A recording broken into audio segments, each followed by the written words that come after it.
Young Lives is a longitudinal study of child poverty, and it started in 2001 to research 12,000 children, their households, their caregivers and communities in Ethiopia, in India, in the state of Andhra Pradesh, as it was then in India, and in Peru and Vietnam. And the idea was to understand what are the factors that shape children's lives as they grow up, what are the determinants of their different outcomes. It's a very broad study that looks at everything from health, nutrition, education, right the way through to children's time use, their psychosocial well-being, and we're trying to understand what are the factors that really enable some children to do well in life and other children to be held behind in school and so on. And the study has really found some very positive things have been the growth of the economies of all four countries, and the children are certainly better off today than they were, say, when we started in 2002 was actually the first data round. 2016 was the last one. So their households are better off than they were at the outset. However, the inequalities between children in different groups have definitely become quite entrenched. And if you're from a rural area, if you're from an ethnic or religious or language minority, if you're from a poorer household, if your parents are not so well educated, these are all factors that shape your outcomes. You'll be much disadvantaged in school.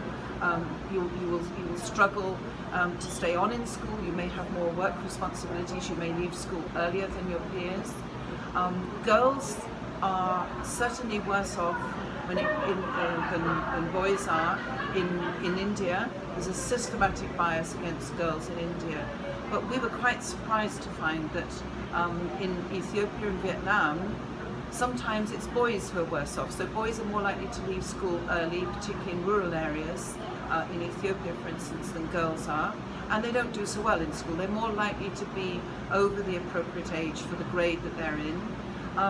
And in Peru, there's pretty much gender parity. So in Peru, at least, there isn't a lot of difference. Now, we're not assuming that this means gender equity at all. What we think is happening is that at school, girls are more likely to be able to stay on simply because they don't have job opportunities. So there's no pressure on them to leave early. Boys are often more likely to leave early in order to take up jobs to help support their families and so on. What we think is actually happening is that girls are allowed to stay on in school because they're expected to get married and have children, and yes, to work, but not in paid employment.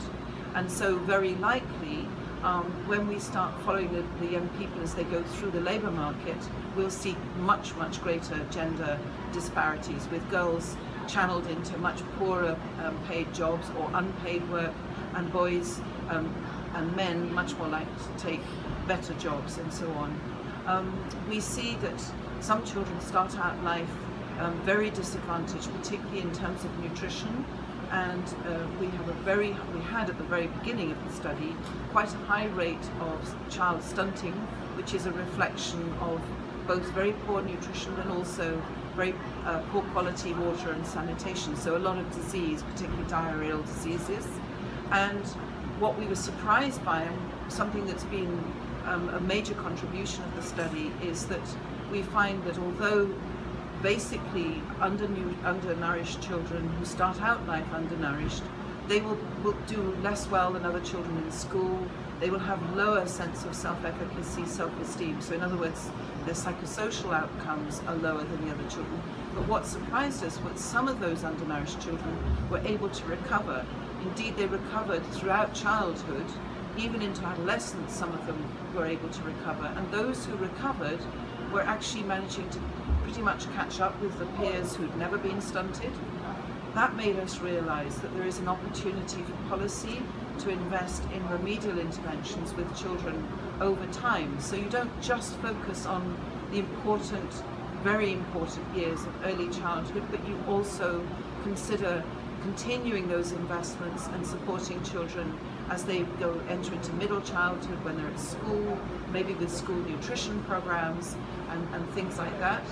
in other words, don't give up on a child just because they start out life very disadvantaged, because there is evidence that you can continue to help them down the line, even into adolescence. Now that we're studying children as they're in their adolescence, the other thing we find, which is very different from what a lot of the world of policy is saying about adolescence.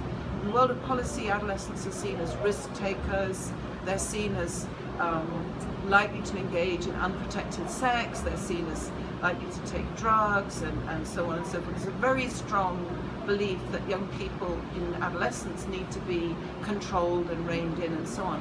What we find is it's exactly the opposite. They have so many responsibilities towards their families, towards themselves, towards their communities. So many of these young people are not just continuing with school education, but they're also working, and they're also in some cases the primary breadwinner, the primary income earner in their family. And we've been really struck by the multiple demands on their lives and on their time, and the real struggles that they face trying to meet so many expectations. The families want them to be educated because they see education as the route out of poverty, not just for the child, but for the whole family. So there's pressure on them to do well at school, but at the same time, there's also pressure on them to help the family out in whatever the work that the family does, whether it's cooking and collecting fuel and firewood, water and so on, or doing paid work. So many of these young people are doing multiple things at the same time, and very often this affects their schooling badly, so they end up by falling behind. So in Ethiopia, for example, we have a significant proportion of our 19-year-olds, they're now age 19, who are still enrolled in school, and they're still in primary grades, which is very humiliating. I mean, it's extraordinary that they continue to have such faith with education, but it's very humiliating to be sitting in a class alongside children of age 7, 8 or 9. So I think we should celebrate the extraordinary resilience of a lot of these children and not criticize them for being young and irresponsible and so on, because we don't see much evidence that they are.